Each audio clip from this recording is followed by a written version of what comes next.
Welcome to What's Important to You, the podcast where we explore purpose, passion, and the moments that truly matter.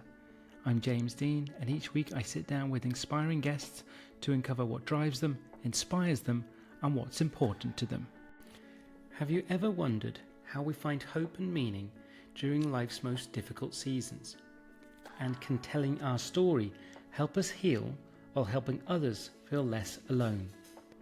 In today's episode, we explore caregiving, grief, forgiveness, and the extraordinary power of writing to make sense of life's most emotional experiences. We also discuss Alzheimer's, family, creativity, and how even the smallest moments can leave the deepest impact. Today, we find out what's important to Sarah Vosburgh. Hi, Sarah. Thank you so much for joining me today. It's a pleasure to be here, and I appreciate your time. And you, me too, absolutely. We're going to dive straight in. Really looking forward to this chat. So the first question, Sarah, is what's important to you? Well, my family at the top of the list is important to me, and my writing has become more important as time goes on. Those are right at the top of my list. It's not something that was there from the start, was it? No, it wasn't. It wasn't ever. It was never in my head that I would write a book or really much of anything. And then I had stories that started knocking on my brain from the inside out, like they were knocking to get out, and they would keep me awake at night. And my husband, I would wake up at night and then I wouldn't be able to go back to sleep because I'd be ruminating on whatever was going on. And my husband had the idea to put glass on the top of my night table, and he handed me a can of Sharpies. And so I would jot things down on the glass on the night table, sometimes whole sentences, sometimes just bits and pieces of things, sometimes an outline, whatever. And then I would blessedly be able to go back to sleep. I'd take a photo of it in the morning and clean it off with an alcohol pad. That was it. Yeah. And it was done and over with. And even those sat on my phone camera for a long time, just like, okay, I got rid of this. I don't have to think about it. And then I started writing them. Yeah. That's a sort of, I've never heard that before, in a sense of the way to sort of get, I can understand in a sense of wanting to get the thought or the idea out of your brain to help you sleep. But an ingenious way of trying to solving that problem, if you know what I mean, like being able to just quickly write it down on the glass top of your bedside table, because then it's there and it's done, as you say. Then you can take the photograph the next day. It's a brilliant idea. So then, if Was that's it in the mine? first, He kind of saved me. yeah, absolutely, it's a great idea. So we have to give him some credit for that. But then, that was the initial sort of, you got those ideas and they're kind of, you said them knocking from the inside of your head out. What was it then made you then finally make the decision or the leap to actually, okay, I'm going to actually put this into a book? The book idea was years after that, definitely a couple, if not 3 or 4. And we had moved to the West Coast, and I had wanted to do something to meet people. And I was kind of dabbling in writing a little bit of poetry, and there was a organization in San Diego called San Diego Writers Inc. INK, little play on words, kind of nice. And so I took a class on poetry. It was about reading it, writing it, kind of the whole deal. Because I've always enjoyed reading it. Never really thought I was going to be writing it all that much, but something that I had done consistently through the years was jot down things that were poems. Again, never with any idea that I was going to publish, just stuff that was in my head. Always short, nothing terribly, profound. And I truly enjoyed the class. And when I was there, I met a couple of memoirists, and they told me about a class that was happening and said, oh, you should come, you would enjoy it. We have a great time.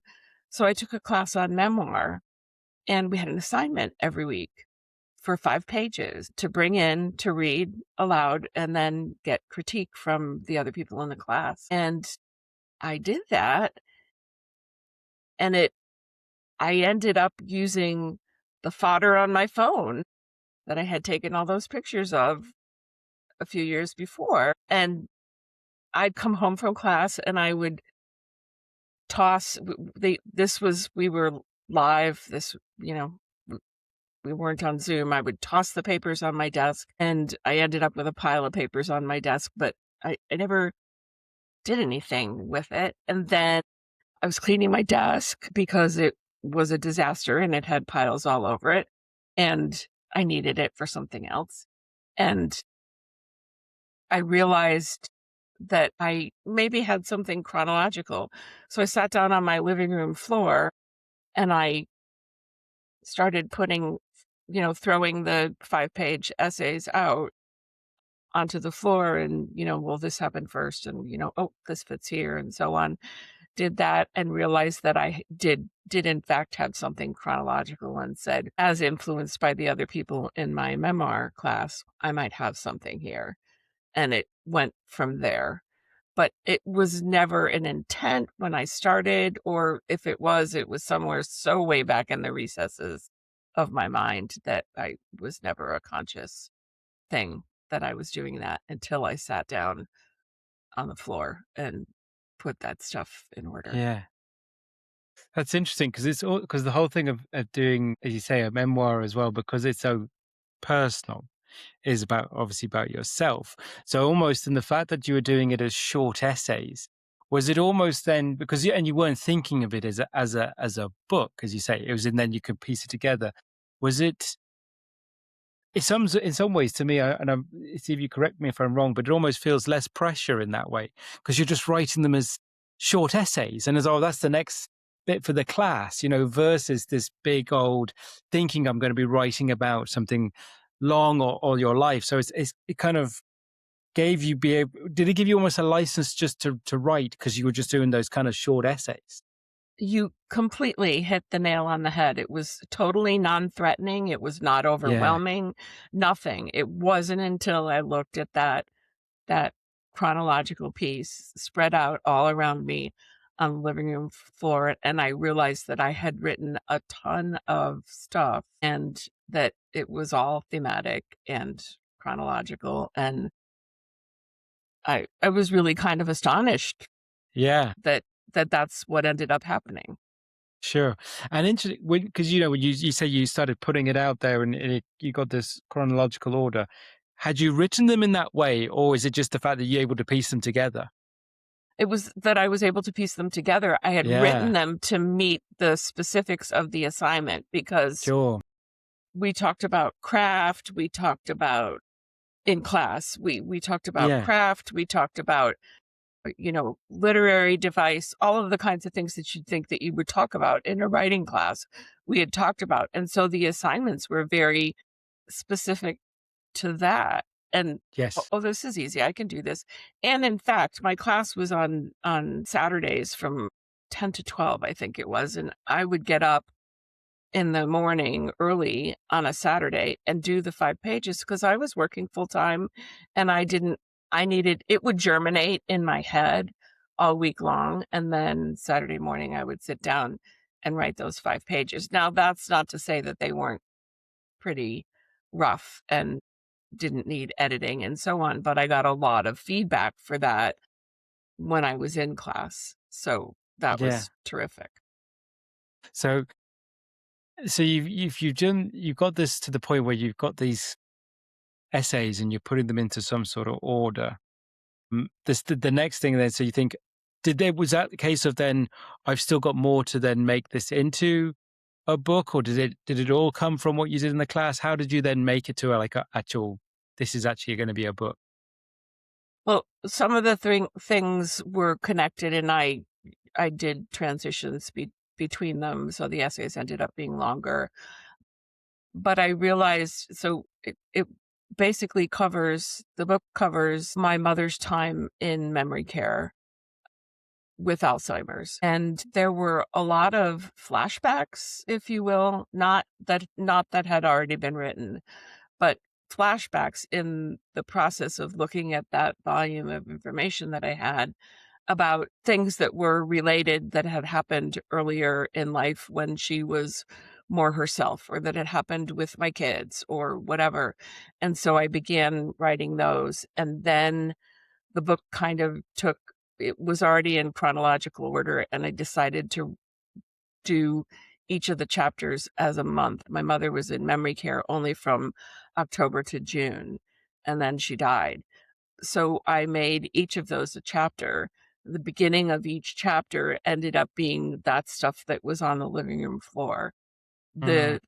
Each chapter is divided into 3 parts. The third part of each chapter was something that happened earlier in life, either in my childhood or my children's childhoods, that was kind of related, Mm.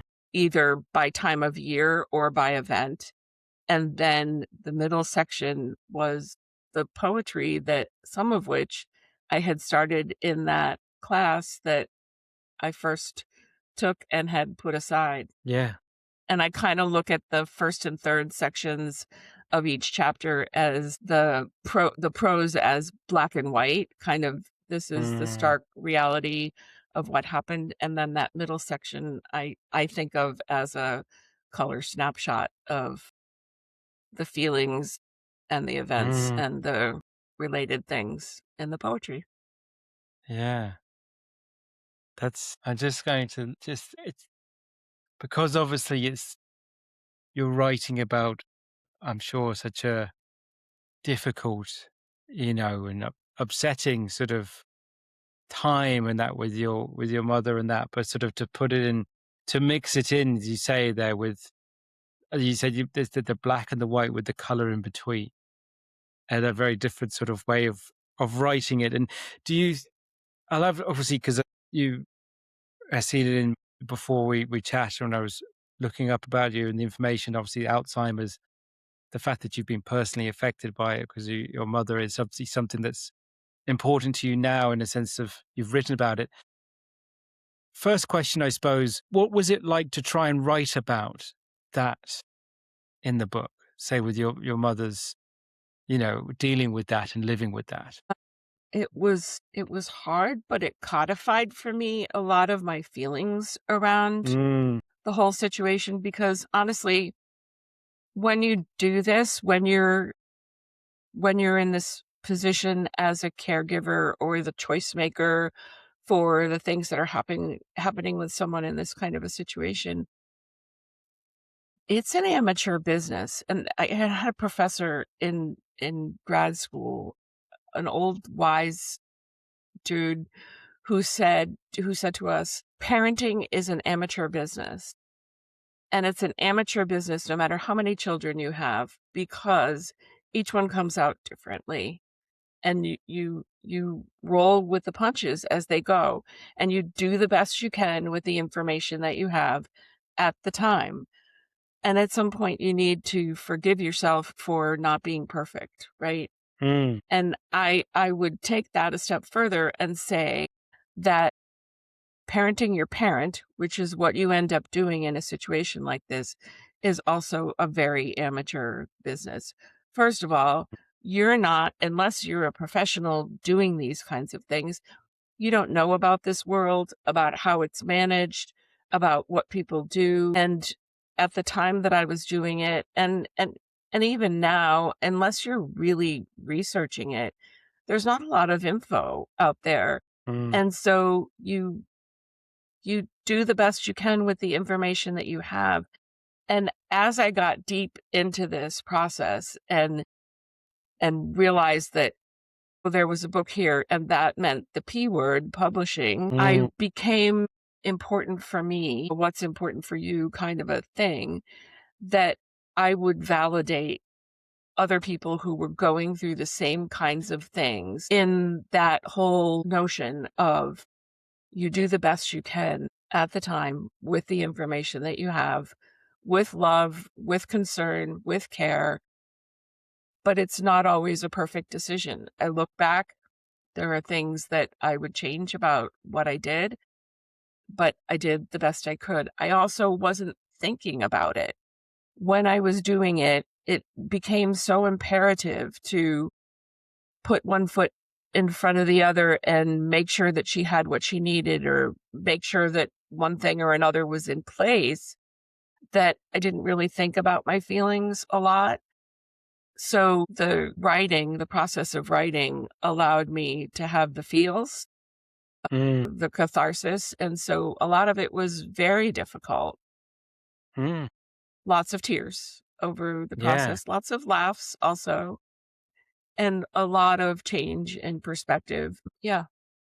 Yeah, no, absolutely. And I think it's as you say, that going through so many different emotions going through when you're, as you say, being that caregiver and then trying to say, but as you said at that moment, those moments in time, almost just getting through it, it's not, as much as it's emotional, there's an element of having to be practical and deal with the situation or whatever situation went in front of you. So having the writing side of it as a way of processing the things that you went through and the emotions that you were feeling.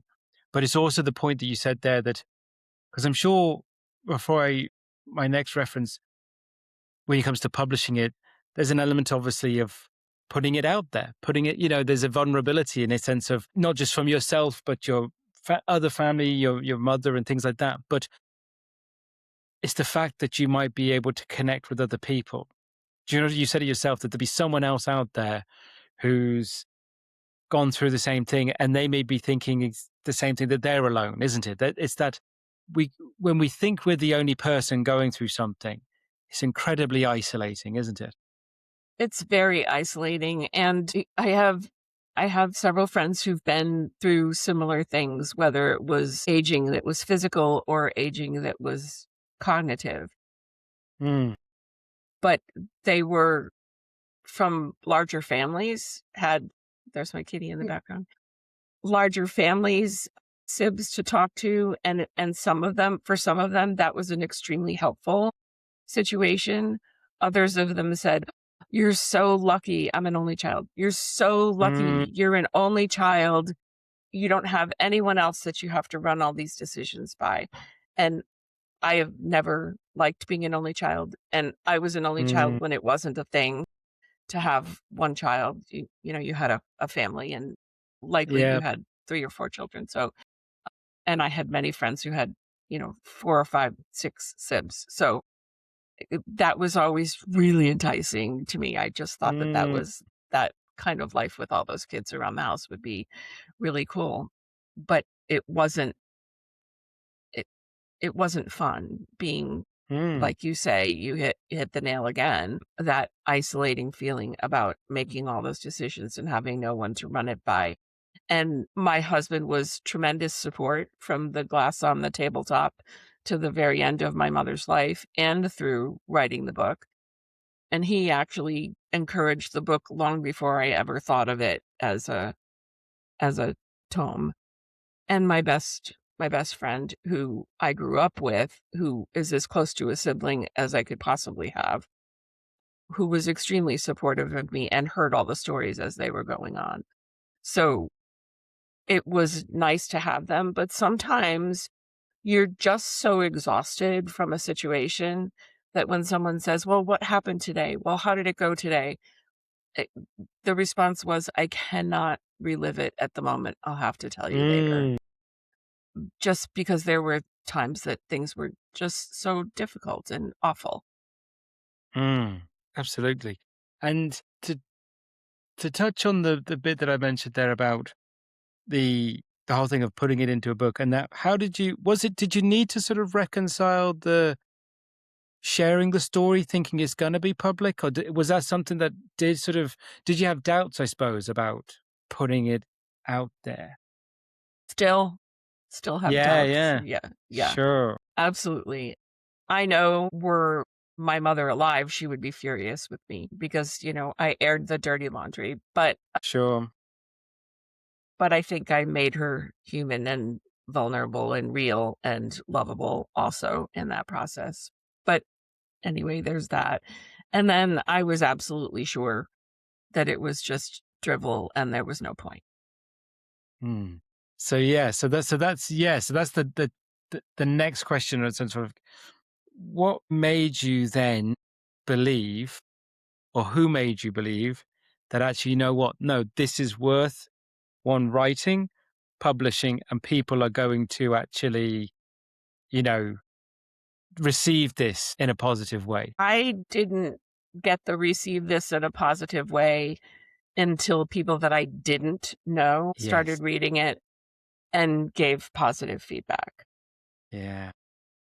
I was absolutely convinced initially that people liked it because they were in class with me Sure. and because they weren't going to say mean things, although I constantly asked for brutal criticism because there are some people it makes cry. It wasn't going to make me cry. Be brutal. Tell me everything that's Yeah. wrong. I don't Yeah. care. But you have to remember when I was in class, I wasn't thinking about writing a book, right? I was No. just like, how would I make this better if I were going to make this better? So I was absolutely convinced that friends and family and my classmates were all just being nice to me. Yeah. And on a bad day, actually on a good day, I still often think the same. Mm. Or that it's just, that there's no ability or talent there. It's just that people are reading about something that's familiar to them, and so they, they have a positive response to it. But I'm told that this is the author's life. Sure. Sure. So, So, but but I go ahead. no, I was just going to say, for people who are watching or listening, there, give us the title of the book so they have some reference. The book is called Who Will Name the Bees, and it's very obvious when you read the book why I named it that. I have read so many books in my lifetime where I haven't had any idea why someone used the title that they did. This is, and I, again, didn't do it intentionally. It came when it came. And actually, my daughter sort of modified it a little bit from where it was initially.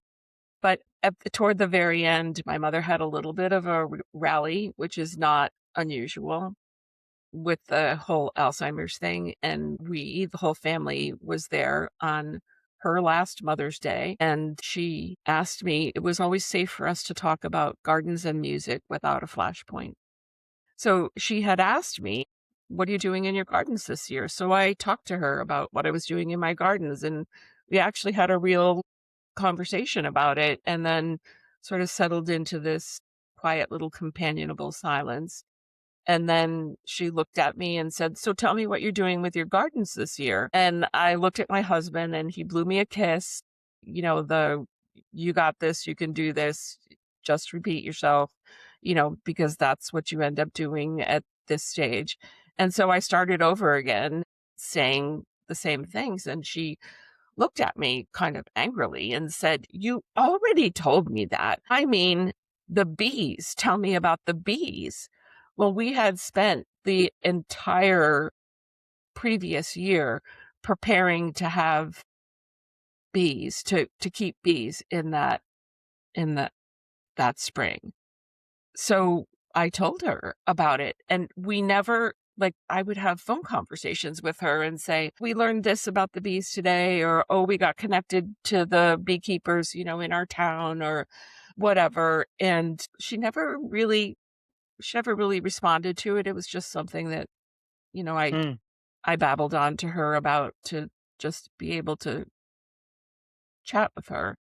And she was just so excited that day and asked me all kinds of things about them and exclaimed over how wonderful my blooms in the garden were going to be and that I was going to have more vegetables because the bees were going to be there and where were they going to get water and on and on and on. And then she said, how many will there be? And I said, well, Mom, we're going to have 2 nukes, so 2 hives, 2 queens, and probably between about 40 and 50,000. And she looked at me and she said, Sarah, how will you find names for them all?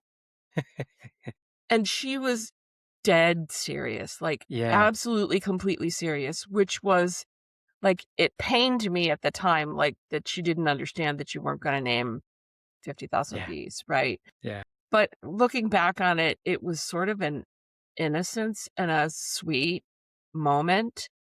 Yeah. So the title of the book is Who Will Name the Bees? And it's relative to Yeah. that story, Sure. which I think Yeah. is fairly obvious to a reader. They don't have to be guessing why I picked a title. Yeah. Yeah. No, I mean, it's just that story itself that you said there, and how how the title relates to obviously your writing and your mother. It's just a snapshot of sort of the emotional sort of, my word, of roller coaster that you would have experienced with someone who's going through Alzheimer's, because the times you think that they're not listening, or that they're not hearing what you're saying, or it's not going in, thinking you're going to repeat yourself with the same story again. And then she's actually then almost telling you off because she did listen and hear it. And she's remembering something that you mentioned before that you didn't even think she was listening to. And then as you say, that childlike innocence that came in there and going, who's going to name all the bees? So sort of like your sort of, and I can even then say that's not necessarily a sort of one of the worst experiences, I'm sure, that you've had to go through with minding her. No. But just even that story of just the emotional sort of up and downs on something that's so really quite sweet and, as you say, quite innocent. But you're kind of like, it's almost like my sort of, in my head, you're kind of playing almost like a tennis match or sort of ping pong, but not knowing where the ball is going to come from. You know what I mean? And Exactly. even if it's kind of pleasant in that regard, you know what I mean? It's not necessarily overly negative. It's like, you're kind of like, well, I didn't expect that to come from there. You know, it's, it's a small encapsulation of obviously a microcosm of the experience that you had with her. Absolutely. And I never did know, like, sometimes there was a period of time where my mother got very angry Mm, in the whole process of her, cognitive decline. And I never, stuff came out of left field. Like, I just didn't know what was happening. So that ping pong thing and not knowing where the ball was coming from. And, you have a playing field, and then all of a sudden that's, just completely shot. And you don't know what it's going to be. And there is no predictability. And mm. yes, that's hard. Yeah. I mean, I want to go back to one of the points that we were saying about the book again before we go on to my next sort of questions. So again, when the whole thing of, you were talking about whether it's good or not, that whole thing again when something's good, and obviously your classmates and your family, you were saying that, you think they're just saying it's good because they're your classmates and your family. But you mentioned there before the fact that you started getting positive feedback from people you never met, because that's the thing. Once you publish a book, the same here as if I put out a podcast, the majority after, friends and family might listen or they might read a bit of it, but it's the general public who might see that book or it connects with them or whatever, and they read it. So what was that sort of feedback coming in that you were getting from the book? The craft, I've gotten some comments on writing craft and the lyricism in my writing, which is not intentional. It's just me. But the validation, people have felt validated when they've read it. And that my husband again, a little aside, my husband again made me sit down when I made the decision to publish and he made the decision to support me in that process. Mm, He said, let's write some goals about what is your definition of success for this? And one of the things at the very top of my list was that other people would feel validated or supported in the decisions that they had made under similar circumstances. And when I got some reviews that indicated that, that truly warmed the cockles of my heart. It all mm, warms the cockles of my heart, but yeah. that was right up at that someone would say that I was a tremendous writer, and that Well, that's okay, but that's okay, and yes, I love it. I absolutely love it, and it makes me feel good all over, but the validation was at the very top of my list, and Mm, yeah. So, yeah. when people say they felt that way, excuse me, it it yeah, that hits Yeah. home, and it's not friends and family, so I did my job. Yeah, absolutely. Because it's, and it's one of those subjects at the moment, if I would call it that, in a sense of Alzheimer's, dementia. It's definitely one of those areas where either it's becoming more predominant in people or we're becoming more aware of it or a bit of both. Do you know what I mean? So it's like, I but do. also in the same sense, there's almost so little we know about it in that, in, that sort of opposite side of the coin. It's becoming more widely known about, but arguably we still know very little about it from a research perspective or a genuine medical perspective of what it is, what causes it, all these things. But it's because I don't know if it's because obviously generally people are living longer, so they're living with these things. You know what I mean? It's this sort of it's nuts, isn't it? And it's obviously the person who's going through it, but someone like yourself who's I can't. I'm not in that. I've not been in that situation. And and any of my family, but I've known obviously know of people who have, who've experienced it, and that thing of not being recognized, not even that's those days where they don't even recognize who you are or remember your name, all those things, the heartbreaking, and then so the next moment they do again, that sort of pulling back and forth for yourself. It's just brutal. So I, I'm of the opinion that more any information, especially personal, there's the scientific side that will continue to grow, hopefully, in the research. But it's people like yourself who are willing to share your story and then be an advocate for other people is what's going to make other people say feel heard and validated. Because you mentioned actually that there was a phrase earlier, you started parenting your parent. You know what I mean? That sort of, and you say the same when people parenting children, everyone has an opinion, doesn't they, of how you should parent your child. And I'm sure vice versa, the way when you're trying to mind and look after your mother. Except As you there's say, volumes and volumes of information about yes, raising children, and there's not about sure, raising parents. correct. And I'm sure you were getting there'd be people having all sorts of opinions about what you should or shouldn't do or could or couldn't do and how this but all from afar, not in the center of what was happening for yourself and your family, as you say. And it's the fact that you said that you didn't have siblings that you could kind of lean on or lean with or take turns or whatever those things would be as well. So the fact that it was you, it is a lot to take on.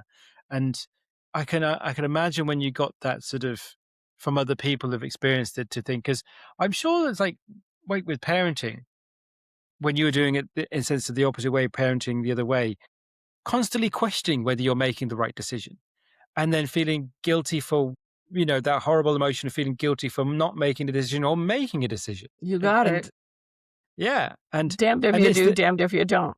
totally, absolutely. And so you can, as you said it earlier, so making the best decision you can with the information you have is kind of all that you can do in those moments. And then kind of managing whatever the situation that comes out of it. Yeah. What would you Exactly. now that you have the book out there, and obviously you were looking to get obviously the validate. You're looking for hopefully that's going to help people who are in a similar situation. Are there any other? You said that was your success of defining success of the book. That was the top one. Was there any other things that you put on that list of what would be success from publishing this book? He has it in a document, and he goes back to it constantly to make sure that we're following it. But that's the thing that I remember most about what's on there was that I I wanted other people to feel comforted by it. Mm, I didn't need to sell millions of copies or, be on the the bestseller list or whatever. Would Mm. those things be very nice? Yes, of course, they would. But yeah, I've had a couple of awards in the process, and that has felt very wonderful. But again, it comes down to the people who say, this has made me some Yeah, measure of comfort. for sure. I like to ask about, because you explained the sort of the kind of structure of the way you wrote the chapters in a sense of like the black and white and the color in the middle. So sort of more, you know, real in a sense of what happened, a memory or the situation you with your mother in that. And then you had this the piece of poetry in between. What was it like? What was it like trying to write from sort of real life experience and then pure creativity in a sense of the poetry? I felt like I could say a lot more with fewer words, but deeper color, Yeah, deeper emotion than the yeah, prose allowed sure. for. Yeah. A way of putting it into a pure feeling. Would that be right Yes. or? Yes, indeed. Yeah. Yeah. And because I'd say, obviously writing the sort of the memory pieces or the personal pieces could have an element of catharsis, as you say, because you're kind of writing about an experience. But it almost then those poetry pieces or those colorful pieces, as you say, that would that be the same? Does that have that same sort of feeling as well? Is that sort of kind of a working through the emotion as well? Absolutely. Absolutely. Yeah, And each poem in the middle of each chapter relates to the prose before and the prose sure. after. So, Yeah, yes. Yes, indeed. yeah. And you said it was just to give me a bit more sort of structuring of the book as well. Was it you said it was based on that time that your mother was in the care unit, is that right? That Correct. kind of the start and end of it. Yes. But the third part of each chapter Yep. covers a whole lot more than just those 10 months, those 9 months. Sure. Yeah, yeah. Absolutely. I had to say, cause share, cause something as well, cause I have this funny sort of thing that happens with the show and the podcast that I talk to one person from a particular sort of industry or genre, and then the same people come along afterwards. And they have a sort of bank of people who've almost fell into publishing or authoring books recently. And I have to share why I think obviously what you've done is so important. And there was a lady I had on who here in Ireland who she's come up with her own independent publishing company. She's created her own publishing company. Again, from I think her story was she wrote was writing a story for her children and ended up putting into a book. But then she shared a story on that where there was a gentleman went into his solicitor who was the same solicitor of the lady who became the publisher. So they shared the solicitor. This gentleman went in, he was in his 80s, and he went into the solicitor and he was talking about his will. And he says, "Oh, I've got these poems that I've been writing." And he handed over this little book of all these poems he'd been writing. He said, "Oh, could you just, you know, put this as part of my will, basically, and keep them going." So she got in contact with the lady who's the publisher. And at the age of 80, this gentleman published his first book of poetry, and I think he then went on to publish a second book. And the point of the story was that there's, one of the things we have as humans is this we all have this self doubt. Is it good enough? Am I good enough? How will it be received, et cetera, et cetera. And it's kind of like this gentleman, again, will he sell hundreds of millions of copies of this poetry book? Probably not. But it was the fact that he had it in his hands. So he said all he wanted to do was he had to have a book in his hand of his poems that he could hand around to his nephews or his nieces and things. But it's that thing of that work is now out there, that someone who that gentleman may never meet could pick up that book of poetry and it'll talk to him. So in the same way that the book that you've published, it's great to get the feedback. It's great to hear what people think. But I guarantee you there'll be someone who picks up your book and reads it and it'll have an impact on them and you'll never know. And I think that's beautiful. I do also. And I know that because some people have said that they've been impacted by it, that there are likely others. And so they that whole group of people kind of keeps me going. Yeah, absolutely. And now that you've experienced that world in the sense of, is it something you're going to continue? I have to tell you, I do not have good writing habits. There's a book out that's been out for years called The Artist's Way, and it talks about how you have to do whatever it is that you do every day. Mm, I did this when it was knocking on my brain, when I was inspired, if you will, to do it, when I had some encouragement, when I took the classes, and then so I was in the middle of a class when COVID happened, mm, and we were all on lockdown, and we would joke, we would get together, the class would get together over Zoom, and no one was doing anything, or if they were doing anything, like for work or something like that, it was much more limited than it had been. mm. So we had time, and we would joke and say, "There's no excuse now for not finishing this. There's no Yes. excuse for not doing it." So I don't have good habits. I wait for inspiration, which is not what you're supposed to do. But the poems have kept coming. So Wonderful. there's that. And maybe, maybe not. Yeah. We'll see. Yes. I Yeah. have a volume of about 50 right now. Okay. So yeah, I'm gonna We'll have see. somebody look See. at See. them before too long. Fantastic. Is there anything, I'm going to ask this question before I go into my final questions of yourself, that Sarah. Is there anything that you, from the whole experience, so not just the writing, but obviously having to look after your mother through that period, was there something in the sense of when you're writing it, or maybe just that you wanted also people to sort of, you and other people who are reading, to have a sort of memory of your mother? Was there something that you wanted people to kind of take from her or take from her life? Was there anything in that in the book? My mother was very wise, annoying as all get out, but very wise. And there were lots of little things, little nuggets of wisdom that she would say over the years. Some of them, I'm sure, were from my grandmother also, because I heard my grandmother say the same things. But just, I, I guess it, it expands beyond my mother, but that we all have our eccentricities. We all have the things that we do that annoy other people. We all have the decisions that we've made that were terrible. We've all done things to hurt people, and yet there are still many, many things to love about us, about her.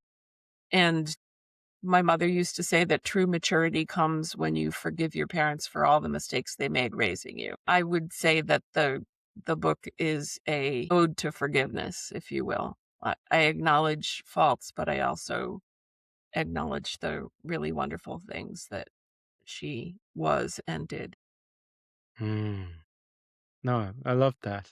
I love that because it's very much, I think we can all learn from that sort of perspective, and that sort of, again, it goes back to the one of the things you first said there, I think, in the conversation, was making the best decision you can with the information you have. And then it may be the wrong one. And but only time will tell. And then it's being able to forgive yourself and the people that made those decisions, as you say, and remember that it was done through love. You know what I mean? It's not done through trying to hurt, on most occasions. Yeah. As I said, there's a few questions I'd love to ask all my guests, Sarah. So we'll go through them. So the first one is there a quote or a phrase that is important to you? So many, Mm, so many. Let's come back to that. no worries. Who would you say have been the biggest influences in Well, your life? surely my mom, Sure. a couple of professors over the years, obviously my husband, and I've learned so much from my children Mm, in the process of watching them grow and become adults and all of that. So largely family, but my writing is definitely influenced by poets that have gone before, and Yeah. To whom I owe a debt of gratitude. And, artists who make life more beautiful for all of us. Absolutely. Now go back to I'm gonna pin you now. You don't have to just give one quote, but what would you say if you've got a few in your head that sort of phrases or quotes? I want to say it's Ovid, and it's, if not, maybe Cicero, the Latin multum in parvo. There's much in little, Mm, and finding the much in the little is sometimes really, really important in life. The other one is, again, Ovid, Cicero, whatever. It's on the inside of our wedding bands. Iame et aestate, winter and summer. Life is about winter and summer. yeah. No, I love those ones because it's you can this the was it the first ones the big and was it the big and the small? Is that the There's much in little. much and the little? Yeah, absolutely. Because the two of them there, and then the other one was sort of the contrast, and the both that sort of go through the winter and the summer. But they say much and the little because again, I think to me it speaks about we can so focus on more and stuff and accumulation and what's in it, that sort of, and it's not to say those things. You said earlier, if you're great if you become a bestseller, great if you sell books, but it's if that's the only thing, then you'll only want more. Do you Right. know what I mean? There's never ending. So whereas if you can find it, the smaller, and I'm sure, like, I'm going back on a tangent now. When you were going through either writing the book or sort of caring for your mother in those times, it's like finding something in the little at those times was probably really important. Indeed. Those small moments when there was maybe some sort of cognizance there, and then you could have those moments of connection, little Who moments, whatever, who's brief going and to name those bees? yeah, Who's going to absolutely. help me name all those bees? Yeah.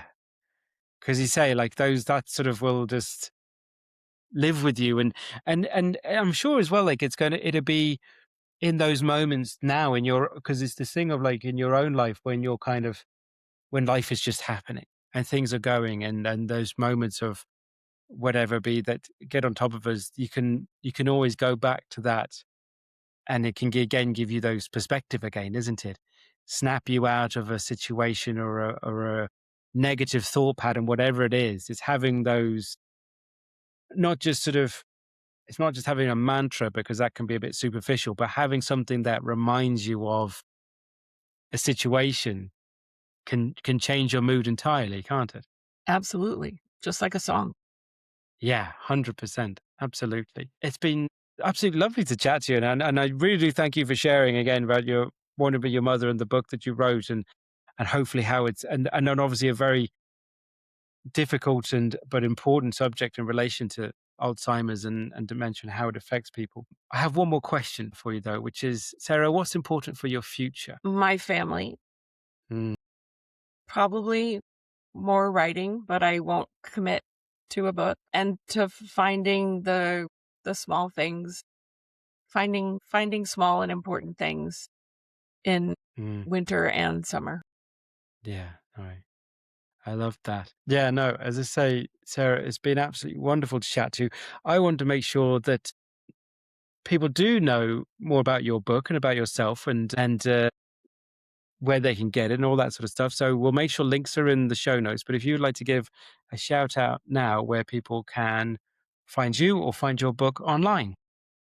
Uh, Amazon, Goodreads, sarahvosburgh.com. Who will name the bees?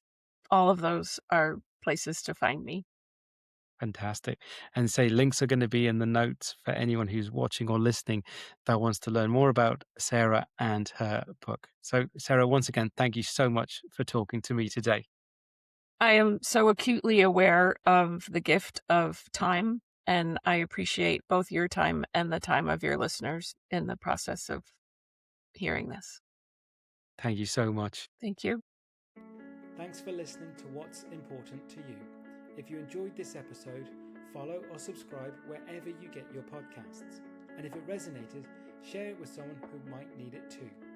I'd love to hear your thoughts. Leave a comment or ask a question, and let's keep the conversation going. I'm James Dean, and I'll be back soon with another real conversation to help you reconnect with what truly matters. Until then, take care and stay curious.